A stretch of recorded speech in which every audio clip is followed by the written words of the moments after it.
Hey everyone, in this video, I'm going to show you how to create this awesome reverse video effect in Adobe Premiere Pro. First, head over to pxels.com, a fantastic free resource for clips. Search for a video.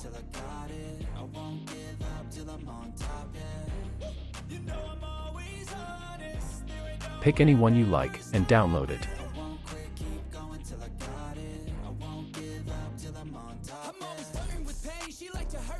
Next, import your clip into your Premiere Pro timeline.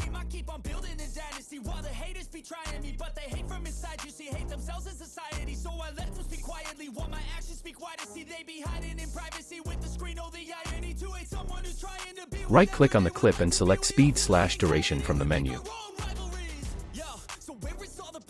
Then, check the reverse speed option and click OK. Your video now plays in reverse. So do better, work hard under pressure. If you got no time, work smarter than ever. Don't ever let them tell you that you can't ever say never, and turn your mind into the truth. Pretty cool, right? Want an even quicker way? Just select your clip, hit Ctrl+R, and the Speed/Duration window will pop up instantly. Make your changes there, and you're good to go. If you found this tutorial helpful, don't forget to hit subscribe and give this video a thumbs up. See you in the next one.